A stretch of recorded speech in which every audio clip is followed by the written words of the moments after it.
In case you didn't know, one day you will die. And I want to show you why the job that you have that you hate is a waste of your life. See, this right here is our childhood and our teenage years, and we have a lot of fun. And most of us usually get a job right around here at 20 years old. And most people will retire at the age of 65. Now, if we're lucky, we'll live all the way to 80 years old. Now, if you look at this, the majority of our lives will actually be spent at work. But a recent Gallup poll found that 85% of people in America don't enjoy their jobs. And in China and Japan, that number is almost 94%. Now, that's a crazy statistic. Most people hate what they do, but spend most of their lives doing it. Do you want to spend the majority of your life doing something that you hate doing? And just so you know, if you're slaving away for retirement down here, you're missing the point. Because only 82% of people in the world will actually live to the age of 65. And if you get to 65, on average, you only have about 15 more years left to live after you retire. And also, so you know, only 65% of people actually live into the age of 80. There are so many people that would be so much happier making $27,000 less a year, and the only thing they have to do is sell their current home where they only use 18% of the home anyway, and buy a home that has 2 less bedrooms so they don't have to have the job that is paying to maintain the lifestyle that they've propped up for themselves, and their life will be like disproportionately better. Because there's a lot more people living that than what you, like, as many entrepreneurs as they are that should be employees, there's way more people that basically build a life around how much they're earning, get to a place where they hate what they're doing to earn, have the opportunity to still do something that earns $20,000 less that they love, but they're golden handcuffed by worrying about what car they drive or where their house is because they actually care about other people's opinions, and nobody has the gear to take a step backwards. The inability to take a step back, to take 4 steps forward in happiness based on other people's opinions of watching you take a step back blows my fucking face off. When do you quit your job and go in? When you can afford it.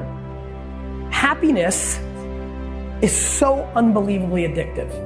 And it makes me so sad that so many of you created golden handcuffs for yourself that aren't letting you leave your job because you need to make $130,000 a year now because you wanted 700 more square feet in your apartment, or you wanted a BMW instead of a Toyota. And so you're not happy because you wanted 2 or 3 things that mean absolutely nothing. I promise you, when you've tasted both, when you meet people that have tasted both, I make $180,000 a year and I have stuff, but I'm not happy. And then I went making $94,000 a year, but I'm doing what I love and I'm super happy and I have a little less stuff. It's not even close to a debate. So I implore all of you to really dig deep inside of yourselves and try to figure out why you need that stuff. I'm gonna save you time. You're trying to close an insecurity gap. Let me give you another huge hint. Everybody else sucks too, so do you. If you're 21 and you have no expenses and you're living at home, you have to go high risk. As soon as you see any blood in the water, you go. If I'm 21 and I'm at home and I have no expenses and I'm making 47,000 euros, pounds, dollars, doing something I don't love, but I want to be a film person, and the first person pays me $1,500 or $1 forever, and it works, and it went well, and she, the boss of this candy store, says, I'm going to tell all my friends about you, I may jump right away. I don't have any concerns. If I'm 42 years old and I have 3 kids and a mortgage and I'm $100,000 in debt because I went to college in America and it didn't get me a good job, and I'm an accountant and I make $137,000 a year, which basically pays for my overhead, roughly, because I bought a house bigger than I needed, I bought a car bigger than I needed. This is cliche American. And somebody pays me $1,500 and they're like, I'm gonna tell all my friends, I'm gonna give up Netflix and my video games and my weekends to eventually get that to 60 or 70 or 80 or 90,000 a year before I say, okay, now I'm at 90, 137. If I actually went all in, I can close the gap on that 57,000. Yeah. Now I'm gonna make the jump because I have 3 kids on mortgage and debt. Yesterday, Aaron is 25 and single and living at home. Tomorrow, he meets Sheila, falls in love, and you know, a million things could happen. Sheila could be making $1 million a year. Different life. True. Sheila could be making no money, but he loves her so much and she wants to buy handbags every day, and now he has a bigger, financial problem. Sheila wants to be his partner. He wants to buy handbags. It's not cliche, it's life. But you jump when you can afford to drown. Yeah. You jump when you can afford to drown. What I mean by that is when you jump into the pool, you have to know that you've never swam before and you might drown. And you have to be able to do that when you can.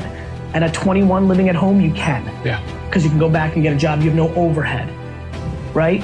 But at 43 with 3 kids, you might not want to. Yeah. And by the way, or you might. Yeah. You might have such a supportive spouse. Sheila, Aaron's the stay-home dad. Sheila's making the 147. Sheila talks to Aaron and says, Aaron, I'm gonna die if I don't jump. I'm 43, and if I don't jump now, I'm gonna be 62 and regret it my whole life. So I'm gonna jump, and if I fail and the economy collapses and I can't get a job, we may have to sell this home.